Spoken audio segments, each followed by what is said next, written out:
S&P 500 continues to hit all-time highs, and 69% of the Nasdaq 100 stocks are now trading above the 200-day moving average. This is the highest percentage it's seen since July 2025. I'm a professional engineer and I have been day trading and investing for the past 4+. And in this video, I will be going over the key economic events you need to pay attention to, along with the top stocks I'm going to be watching this coming week, so that you do not miss out on key opportunities in the market.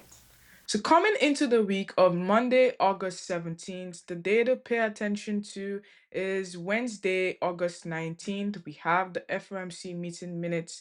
If there's any surprise in those meeting minutes, you probably see a reaction. If not, it will probably be just a regular trading day. And then we have August 20th, where we get the Philly Fed manufacturing index and unemployment claims. These are orange folder news events, so not as important as the red folder news. It's a pretty light week, pretty quiet. Nothing really on here to really move the market besides maybe updates on the US and Iran conflict, or if we get any news relating to a specific sector. So with that being said, let's move on to the charts, and I'm going to go over the stocks that I am watching. So now, looking at the chart right here, you can see that on SPY, we made new all-time highs. We had a strong push 2 weeks ago, but this past week, we spent a lot of time consolidating, and then eventually we broke out of this resistance area that we had, and we made a new high at 779.37. Now, coming into this week, what I want to see on SPY is for SPY to basically break out of this area, hold it, come back, retest it at some point, and then push higher into this 782 area and maybe 785. Now, if we end up maybe staying inside this range from last week, it will be a difficult trading week. We don't have a lot of catalyst yet, unless we get surprising news that will either push us higher or send us lower, even down back into this range. If we end up pulling back into this range, it would also be challenging because you can see what happened when we were stuck inside this range. Not much movement on the SPY. So if SPY ends up seeing a lot of selling that pushes us below this 767 area, there's a chance that we'll most likely come down to revisit this 758 area, which is the previous all-time highs area as well. So, and the market will still be bullish until we fill that area. Then we'll most likely see a deeper correction. Now let's move on to QQQ. QQQ is still trying to revisit its previous all-time high area. It's getting close. What we need to see now is for price to get above this 734.39 area, which is Friday's high. If it does, there's a gap to be filled at 735.76, and then the next possible level is 737.62. If QQQ ends up failing this 728 area that we have right here, there's a chance that it could come down into 722 and eventually come and fill this gap right here at 718 if selling is strong. As usual, I'll be updating those in my free community, so make sure you join if you're not in there. I'm going to be live trading for the next 2 weeks as well for free, so join now that you have the opportunity. The next name on the list is Nvidia. Nvidia has been showing strength so far in the market, and it has earnings next week, Wednesday, August 26th. So let's see if Nvidia would run up into earnings this week. We won't be trading Nvidia next week until it reports earnings, so let's see what it can do before then. If Nvidia is able to get above last week's high, 227.49, there's room into this 228.68. The real better move comes above 228.68 because there's clear room into 232 if it's able to do so. Nvidia has spent a lot of time consolidating so far, so any move out of this range will most likely be a strong one. If it's able to get outside this range and break higher, you want to see Nvidia do something like this and then push higher. If Nvidia ends up breaking down, fills 222, again, it will probably come back into this ugly range of 216. I'm waiting to see if 216 ends up holding. If it holds, great, it will probably match back up again. If it fails, there's room down into 212.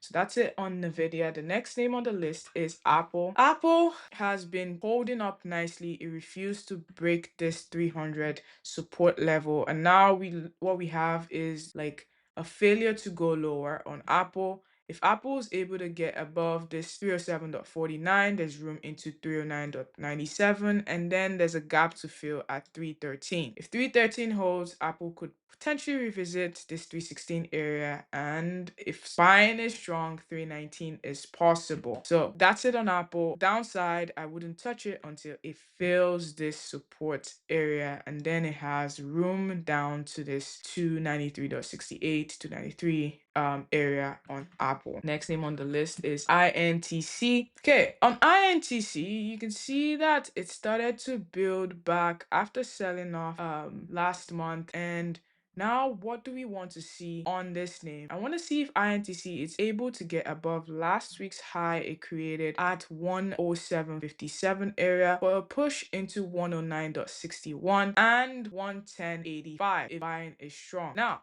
if INTC starts to fill 100 again, this 100 area, it will most likely come down to fill this gap at 197 and move lower to this support level if selling is strong as well. But so far, I think that it's trying to find strength and find buyers.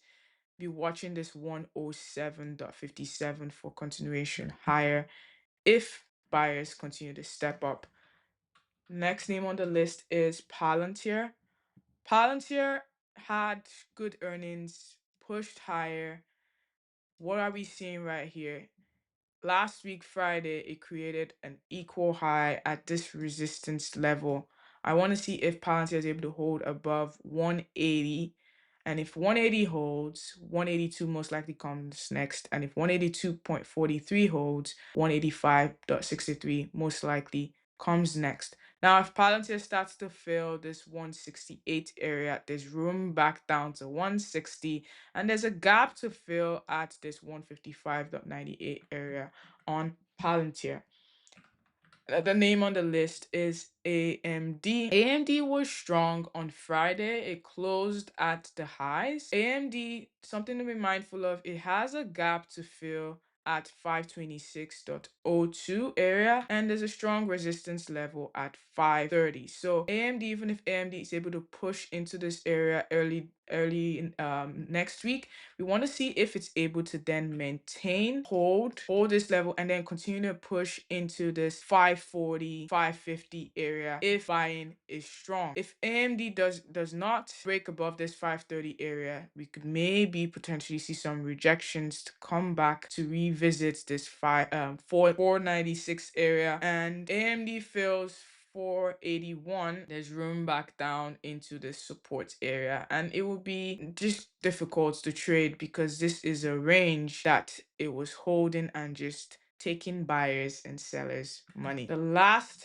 name on the list in terms of stocks is MU. Now, MU has been taking buyers and sellers money as well, like because it's just been consolidating since it sold off late July, but so far it's trying to look alive.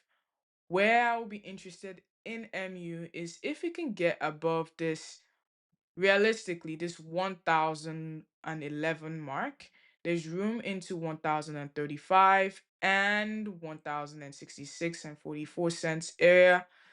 If MU starts to break down again and fail this 945 area, there's room back down to 900 and potentially 860 to fill the gap in this area. I don't really trade this name much, but it's setting up nicely and it could have a strong move in either direction if conditions are met. As usual, I'll be updating those in my free community. The last thing I want to just show, I don't really talk about this much, is the VIX. So if you notice this past week, we've not been getting a lot of like strong momentum moves beyond that one day where SPY and QQQ took off. But you notice that if you're right, the moves are taking a little longer to happen. And it's because we don't really have much volatility in the market at this point, right? Volatility is basically at 14. It's at really lows that we haven't seen in a while. A lot of compression on volatility. It just means that when VIX finally wakes up, we might see strong spikes into this 18, and 19 will probably come really quickly when VIX decides to wake up, because this compression is significant. So if you're wondering why maybe you're trading options and you're getting, like, you're not getting a lot of profits, even if you're right and the move's taking a lot of time, you just don't have volatility. But when we do have volatility, you see that the option contracts will even move faster. So just be patient, manage your risk, account for time with your trades, because if you don't have volatility, it just means that data on the option contracts would be hitting your premiums and you can lose money even though you were right. So that's it for this outlook for this week. Thank you so much for watching. If you're not yet subscribed, please do help me grow the channel. I will see you next week for a brand new video.